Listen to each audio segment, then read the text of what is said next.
24 सितंबर 2002 गुजरात के गांधीनगर में स्थित अक्षरधाम टेम्पल हर रोज की तरह श्रद्धालुओं की भीड़ से भरा हुआ था। करीब 23 एकड़ में फैला भव्य अक्षरधाम परिसर एक मंदिर के चारों ओर बना हुआ है, जिसमें भगवान स्वामी नारायण की प्रतिमा स्थापित है। मंदिर के अलावा अक्षरधाम में multimedia shows, exhibition hall, cafes, book stall और गार्डन भी है। अपनी सुंदरता और भव्यता के लिए मशहूर अक्षरधाम में हर रोज की तरह आज भी सब कुछ सामान्य था। जहाँ भक्तजन पूजा पाठ में डूबे हुए थे, तो वही कुछ लोग खरीदारी में लगे हुए थे, जबकि कुछ लोग लाइट शोज देखने में खोए हुए थे। इस पल तक किसी को अंदाजा भी नहीं था कि चंद मिनटों में सब कुछ बदल जाएगा। किसी के लिए ये उनके इष्ट देव के आखिरी दर्शन होने वाले थे, तो किसी के लिए अपनों का आखिरी साथ। पूरा अक्षरधाम खुशी और भक्ति में डूबा हुआ था कि तभी शाम के 4:45 पर मंदिर के गेट नंबर 3 के पास एक व्हाइट कार आकर रुकती है। कार में से 20 से 25 साल के दो लड़के उतरते हैं। दोनों ने अपनी पीठ पर एक बड़ा सा बैग लटका रखा था और दोनों ने जैकेट ऐसे पहन रखी थी जैसे अंदर कोई बड़ी चीज छिपा रखी हो। अक्षरधाम परिसर के हर दरवाजे पर चेकिंग के लिए वॉलंटियर गार्ड मौजूद थे, जो अंदर जाने से पहले सभी लोगों और उनके सामान की जांच कर रहे थे। कार से उतरे दोनों लड़के भी जब कॉम्प्लेक्स में घुसने लगे तो वॉलंटियर्स ने उन्हें सिक्योरिटी स्क्रीनिंग के लिए रोक लिया, लेकिन दोनों स्क्रीनिंग से बचने के लिए वहां से पीछे लौट गए और गेट से एंट्री करने के बजाय 7 फुट की दीवार फांदकर परिसर के अहाते में बने अम्यूजमेंट पार्क में एंटर कर गए। इसके बाद दोनों आतंकी अपनी बंदूकें निकाल लेते हैं और तेजी के साथ अक्षरधाम की मेन बिल्डिंग की ओर आगे बढ़ने लगते हैं। गेट नंबर 3 से मंदिर के मेन भाग तक पहुंचने के लिए 200 फीट लंबा एक रास्ता बना हुआ है, जिसकी साइड में बुक स्टॉल लगे हैं। यहाँ कुछ लोग किताबें खरीदने में मशगूल थे, जबकि आसपास उनके साथ आए बच्चे खेलने में लगे होते हैं। चंद सेकंड्स में दोनों आतंकी पार्क को पार कर 200 फीट में फैले मुख्य रास्ते तक आ जाते हैं और ताबड़तोड़ गोलियां चलाने लगते हैं। गोलियों के साथ साथ वो बीच बीच में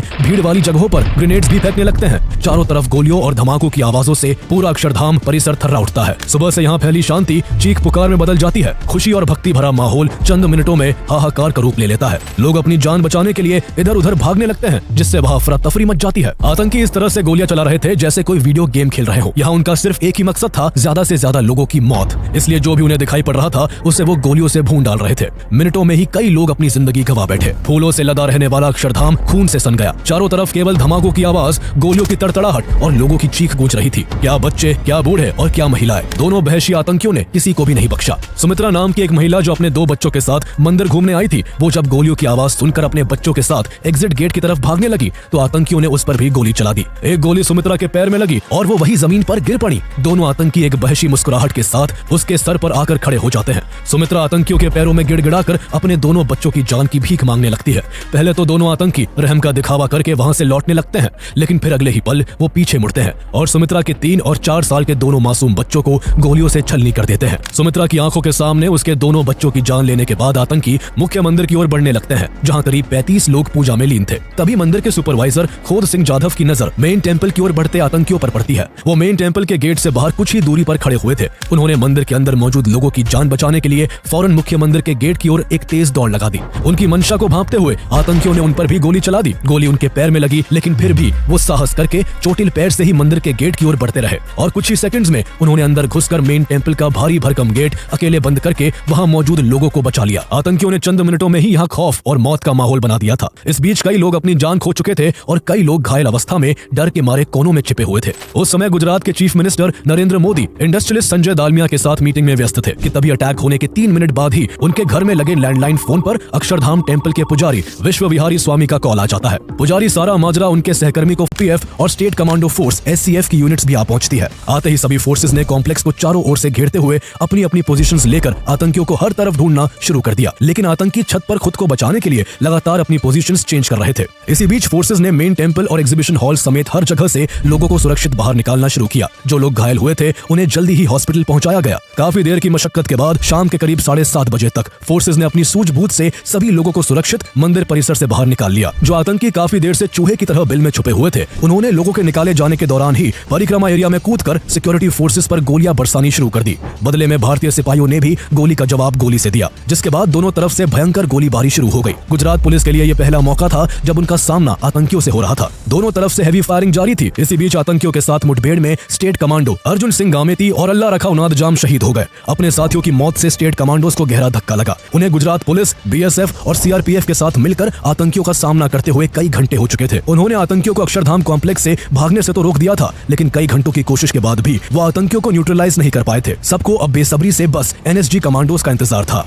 एनएसजी की elite counter terrorist terrorist wing special action group SAG के हेड ब्रिगेडियर राज सीतापति को अक्षरधाम अटैक की जानकारी शाम के 5:30 बजे मिली थी, जब वो हरियाणा के मानेसर में स्थित NSG बेस में टेनिस खेल रहे थे। उन्हें NSG director general Ranjit Shekhar Mushahary का कॉल आया, जिसमें उन्होंने सिर्फ इतना कहा, गेट मूविंग इन 30 मिनट्स, यानी 30 मिनट में निकलने की तैयारी करो। बॉस का मैसेज मिलते ही ब्रिगेडियर राज सीतापति कुछ ही देर में अपनी टीम को तैयार कर दिल्ली के पालम हवाई अड्डे पहुंच गए। यहाँ पहले से ही एक स्पेशल प्लेन उनकी टीम का इंतजार कर रहा था। शाम के करीब 6:30 बजे प्लेन NSG कमांडोज को लेकर अक्षरधाम टेम्पल की ओर निकल गया। सब कुछ इतना जल्दी हुआ था कि ब्रिगेडियर सीतापति को इस ऑपरेशन की प्लानिंग बनाने का भी वक्त नहीं मिल पाया था। प्लेन के अंदर ही सीतापति ने ही इस पूरे ऑपरेशन की प्लानिंग तैयार की। 3 घंटे के सफर के बाद प्लेन NSG की टीम को लेकर अक्षरधाम के नियरवाइज एयरपोर्ट पहुंचा, जहां से 2 बसों में सवार होकर रात के 10:10 पर NSG की टीम अक्षरधाम के गेट पर आ पहुंची। कुछ ही देर में NSG ने आतंकियों को एलिमिनेट करने के लिए यहाँ ऑपरेशन वज्र शक्ति शुरू कर दिया। ब्रिगेडियर राज सीतापति ने सबसे आगे NSG के 35 ब्लैक कमांडोज को तैनात किया। साथ ही उनके सपोर्ट के लिए rapid action force, border security force, state reserve police और एंटी टेररिस्ट स्क्वाड की यूनिट्स ने भी अपनी अपनी पोजीशन ले ली। इसके बाद आतंकियों की एग्जैक्ट लोकेशन का पता लगाने की कोशिश होती रही, लेकिन अक्षरधाम के बड़े एरिया और चारों तरफ खुली जगहों का फायदा उठाकर आतंकवादी लगातार अपनी पोजीशन बदलते रहे। यहाँ ब्रिगेडियर राज सीतापति के लिए सबसे बड़ी दिक्कत यह थी कि मंदिर के आसपास कोई ऐसी बिल्डिंग नहीं थी जहां उनके स्नाइपर्स पोजीशन लेकर इन आतंकियों का जल्दी से खात्मा कर सके। काफी देर तक डिफेंस फोर्सेस को इधर से उधर उलझाए रखने के बाद आतंकी बड़ी चालाकी से परिक्रमा एरिया से निकलकर बाथरूम एरिया में जाकर छुप गए। NSG के पास अब एक सही और आसान मौका था। वो अब पूरे टॉयलेट ब्लॉक को ही रॉकेट लॉन्चर से उड़ाकर आतंकियों को खाक कर सकते थे, लेकिन तब तक ऑपरेशन ब्लू स्टार की यादें धुंधली नहीं हुई थी। यहाँ भी मंदिर के किसी भी ढांचे के डैमेज होने से लोगों के गुस्सा होने का डर था। इसलिए डेप्यूटी PM LK आडवाणी ने सख्त निर्देश दिया था कि किसी भी हाल में मंदिर के किसी भी हिस्से को नुकसान ना पहुंचाया जाए। ऐसे में सभी NSG कमांडोज काफी सतर्कता और सब्र के साथ एक एक कदम बढ़ा रहे थे। इनमें से एक मेजर तुषार जोशी भी थे। उनकी वाइफ प्रेग्नेंट थी और काफी नाजुक स्थिति से गुजर रही थी। ऐसे में मेजर जोशी को अपनी बीवी की चिंता सता रही थी, लेकिन उन्होंने अपने कर्तव्य पालन के आगे परिवार प्रेम को नहीं आने दिया और जल्द ही अपनी भावनाओं को काबू में करते हुए वो पूरे जोश के साथ आतंकियों का सामना करने के लिए जुट गए। इसी बीच आतंकी देर रात मौका पाते ही मंदिर के साउथ ईस्ट कॉर्नर के एग्जीबिशन हॉल 3 तक पहुंच गए। यहाँ अशोक के पेड़ों का झुरमुट था। उस तरफ इलेक्ट्रिसिटी का भी कोई इंतजाम नहीं था, इसलिए यहाँ अंधेरा छाया रहता था और ये जगह आतंकियों के छुपने की एक अच्छी जगह साबित हुई। ऐसे गहरे अंधेरे में NSG कमांडोज के लिए भी आतंकियों को देख पाने में मुश्किल हो रही थी, लेकिन फिर भी इस ऑपरेशन के कमांडर ब्रिगेडियर राज सीतापति ने एक रिस्क लिया और सूबेदार सुरेश चंद यादव के साथ कुछ कमांडोज को उन पेड़ों के झुरमुट की तरफ बढ़ने का ऑर्डर दिया। सूबेदार सुरेश चंद यादव के साथ साथ कई कमांडोज आगे बढ़ने लगे। सबने बुलेट प्रूफ जैकेट और हेलमेट पहन रखे थे। सूबेदार सुरेश चंद यादव साहसिक कदम उठाते हुए एक आतंकी के बेहद करीब पहुंच गए। इसके बाद उन्होंने आतंकी पर गोलियों की बौछार कर दी और उसे वहीं ढेर कर दिया, लेकिन इस बहादुरी भरे प्रयास में उन्हें भी काफी इंजरीज हुई और कुछ ही देर में वो शहीद हो गए। इसके बाद और कैजुअलिटीज ना हो, इसलिए सीतापति ने अपनी टीम को सुबह होने तक का इंतजार करने को कहा। इसके बाद सभी डिफेंस फोर्सेज ने मिलकर बचे हुए आतंकी को सुबह तक मंदिर के अंदर केवल एक जगह पर उलझाए रखा। सुबह होते ही NSG कमांडोज ने फुर्ती दिखाते हुए दूसरे आतंकी पर धावा बोल दिया और उसे 6:45 पर मार गिराया। दोनों आतंकी मौत की नींद सो चुके थे, लेकिन मरने से पहले उन्होंने 33 लोगों को मार डाला था, जिनमें कई बच्चे, महिलाएं और बूढ़े लोगों के अलावा डिफेंस फोर्सेज के भी 3 जवान थे। कई जवान घायल भी हुए थे, जिनमें से एक मेजर तुषार जोशी भी थे। भले ही NSG ने दोनों आतंकियों को मिट्टी में मिलाकर अक्षरधाम टेम्पल को आतंक से मुक्त करवा दिया था, लेकिन गुजरात गवर्नमेंट के लिए समस्या यहीं पर खत्म नहीं हुई थी। इस हमले से केवल 6 महीने पहले ही गोधरा ट्रेन हादसा हुआ था, जिसके बाद पूरा गुजरात दंगों की आग में जल उठा था। ऐसे में गवर्नमेंट को डर था कि कहीं ये आतंकी घटना दंगे की एक और चिंगारी ना भड़का दे। उस समय गुजरात के साथ साथ सेंट्रल में भी बीजेपी की सरकार थी और इसी दौरान गुजरात में विधानसभा चुनाव होने वाले थे। ऐसे में अगर गुजरात में दोबारा दंगे की नौबत आती तो सरकार को भारी मुसीबत का सामना करना पड़ सकता था। इसलिए स्थिति से निपटने के लिए लाल कृष्ण आडवाणी 24 सितंबर की शाम ही गुजरात आकर चीफ मिनिस्टर नरेंद्र मोदी के साथ स्थिति का जायजा ले रहे थे। उस समय प्राइम मिनिस्टर अटल बिहारी वाजपेयी मालदीव के दौरे पर थे। अक्षरधाम हमले का पता चलते ही उन्होंने अपना दौरा बीच में ही कैंसिल कर दिया और 25 सितंबर को वो भी अक्षरधाम मंदिर आ पहुंचे। इस तरह बड़े बड़े लीडर्स की मौजूदगी और स्टेट पुलिस की सतर्कता की वजह से गुजरात में शांति कायम रही। टेम्पल ट्रस्ट ने हमले के 14 दिन बाद 7 अक्टूबर 2002 को मंदिर को दर्शन के लिए दोबारा खोल दिया। कुछ ही दिनों में मंदिर के दोबारा खुल जाने से माहौल जरूर शांत हो गया था, लेकिन इस हमले ने गुजरात अथॉरिटीज की सुरक्षा व्यवस्था पर गहरे प्रश्न चिन्ह खड़े कर दिए थे। अक्षरधाम मंदिर गुजरात के गांधीनगर के बेहद VIP इलाके में बना हुआ है। मंदिर से मुख्यमंत्री आवास काफी नजदीक है और यहाँ से कुछ ही दूरी पर गुजरात का राजभवन भी है। इतना ही नहीं, मंदिर से केवल वॉकिंग डिस्टेंस पर इंडियन एयरफोर्स का साउथ वेस्टर्न एयर कमांड भी स्थित है। करीब 6 महीने पहले हुए गुजरात दंगों के बाद चीफ मिनिस्टर नरेंद्र मोदी को पहले ही कई धमकियां मिल चुकी थी। इस कारण इस एरिया की सिक्योरिटी को काफी टाइट कर दिया गया था। हमले से पहले IB ने गुजरात के मंदिरों पर आतंकी हमलों की पॉसिबिलिटी को लेकर अलर्ट भी जारी किया था, जिसके बाद गुजरात पुलिस ने सोमनाथ मंदिर की सिक्योरिटी को तो बढ़ा दिया था, लेकिन चीफ चीफ मिनिस्टर हाउस के इतने करीब होने के बावजूद अक्षरधाम मंदिर की सुरक्षा नहीं बढ़ाई गई। इसे सिर्फ टेंपल ट्रस्ट के वॉलंटियर्स के जिम्मे छोड़ दिया गया, जिस वजह से आतंकी कम सुरक्षा का फायदा उठाकर अक्षरधाम में प्रवेश कर गए थे। आतंकियों के मारे जाने के तुरंत बाद गुजरात पुलिस ने इस हमले के पीछे जिम्मेदार लोगों को पकड़ने के लिए इन्वेस्टिगेशन शुरू कर दी। आतंकियों की जेब से सुरक्षा बलों के हाथ एक लेटर लगा था, जिसमें उर्दू में एक आतंकी संगठन तहरीक-ए-कसास का जिक्र था। लेटर में यह भी लिखा था कि अक्षरधाम पर हमला गुजरात दंगों में मारे गए मुस्लिमों का बदला लेने के लिए किया गया है। पुलिस ने उस व्हाइट कार के रजिस्ट्रेशन नंबर के सहारे उसके ओनर को भी ढूंढना शुरू किया, जिससे दोनों आतंकी अक्षरधाम तक आए थे। इन्वेस्टिगेशन में पता चला कि गाड़ी मनसुख आचार्य के नाम पर रजिस्टर्ड थी और हमले वाले दिन इस गाड़ी को राजू ठाकुर नाम का शख्स चला रहा था। गुजरात पुलिस के चीफ के चक्रवर्ती ने ओनर मनसुख आचार्य और ड्राइवर राजू ठाकुर दोनों को पुलिस स्टेशन बुलाकर इंटेरोगेट किया।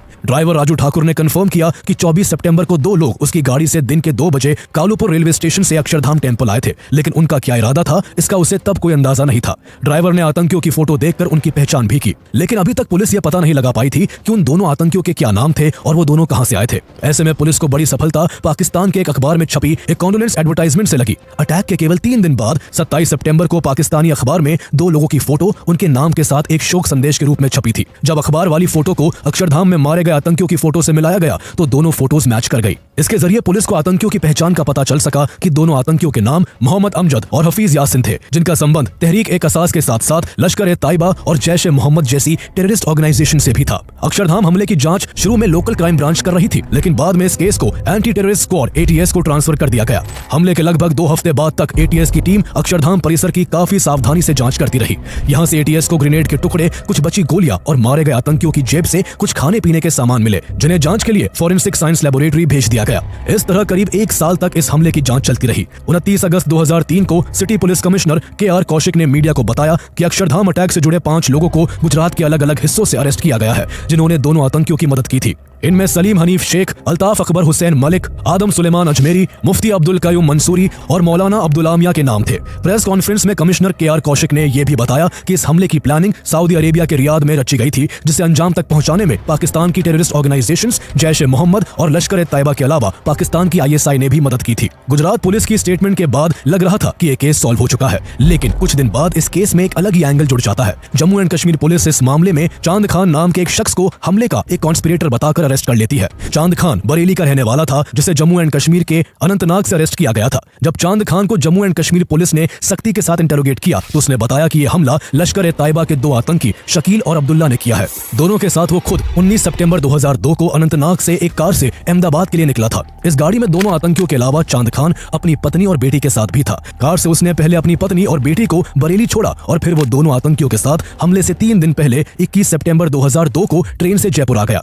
इसके बाद उन्होंने जयपुर से 22 सितंबर को अहमदाबाद के लिए बस पकड़ी और वो तीनों 23 सितंबर को अहमदाबाद पहुंच गए। अहमदाबाद पहुंचकर उन्होंने अक्षरधाम परिसर की रेकी की और गुलशन गेस्ट हाउस को अपना ठिकाना बनाया। 24 सितंबर की दोपहर तीनों यहां से रेलवे स्टेशन के लिए निकले। वहां चांद खान ने वापस लौटने के लिए ट्रेन पकड़ी, जबकि शकील और अब्दुल्ला एक कार बुक करके अक्षरधाम के लिए निकल गए और फिर वहां अटैक कर दिया। जम्मू एंड कश्मीर पुलिस की यह थ्योरी गुजरात पुलिस के दावों से काफी अलग थी। इस थ्योरी ने केस को एक अलग ही दिशा दे दी थी, जहां गुजरात पुलिस के हिसाब से अक्षरधाम पर हमला करने वाले आतंकी मोहम्मद अमजद और हफीज यासिन थे, जिनकी मदद करने वाले 5 लोगों को गुजरात पुलिस ने गिरफ्तार भी कर लिया था। तो वही दूसरी ओर जम्मू एंड कश्मीर पुलिस के अकॉर्डिंग यह हमला शकील और अब्दुल्ला ने किया था, जिसमें उनका साथ चांद खान ने दिया था। गुजरात पुलिस के अनुसार इस हमले की प्लानिंग रियाद में हुई थी, जबकि जम्मू एंड कश्मीर पुलिस के अकॉर्डिंग इसकी प्लानिंग अनंतनाग में हुई थी। हालांकि चांद खान ने बाद में कई बार अपना बयान बदला, जिससे केस काफी उलझ गया। दोनों पुलिस की थ्योरीज कॉन्ट्राडिक्टरी थी, लेकिन फिर भी गुजरात पुलिस ने नवंबर 2003 में प्रिवेंशन ऑफ टेररिज्म एक्ट पोटा के अंडर 6 लोगों के खिलाफ चार्जशीट फाइल कर दी, जिसमें पहले गिरफ्तार किए गए 5 लोगों के साथ जम्मू एंड कश्मीर पुलिस द्वारा अरेस्ट किए गए चांद खान का भी नाम शामिल कर दिया गया।